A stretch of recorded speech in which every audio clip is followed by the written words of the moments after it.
What is going on, everybody? Motivation Tuesday coming at you on a very chilly Tuesday, I may add.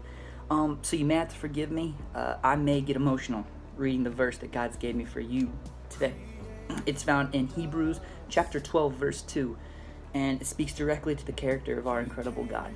This is what it says. I want to focus on the latter part of verse 2. It says, "For the joy set before him, he endured the cross, scorning its shame, and sat down at the right hand of the throne of God."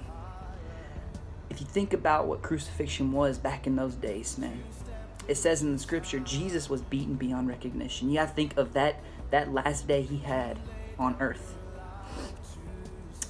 He was betrayed by those who said they'd never leave him. He was falsely accused. He was spat on, beaten, had his beard ripped out, insulted. He was whipped beyond recognition, had a crown of thorns placed upon his head, had the people yelling for his death, carried his own cross, was nailed to it. The Creator dying for the creation. And I think about how I would feel then. I'd be angry.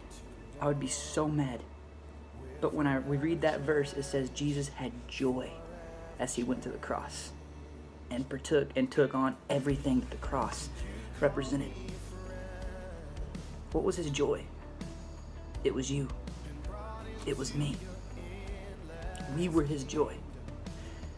He would go to the cross just for you, if necessary. That's how loved you are. See, God looked upon the world and he saw that sin had entered, but he wanted to save us, and so he sent his son, and with joy, you got to get that in your heart. He took on the cross. See, I walk in each day, I went 20 years without knowing God, and I walk in each day with purpose, with calling, with knowing whose I am, and with so much love in my heart because God went to the cross just for me.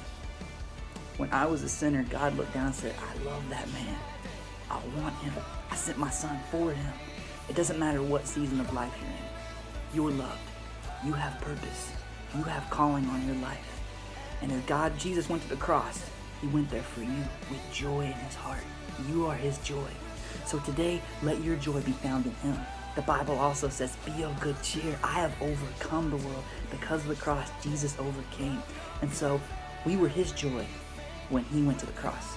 So when you wake up and go through each day, let him be your joy. I could go on and on about this, but I just wanted to give you a quick Motivation Tuesday. We may continue on this next Tuesday, but man, I hope this brings you life and it brings you joy today. I challenge you, tell somebody about Jesus today. It could change their life. I love you guys. I'll see you next week. God bless you.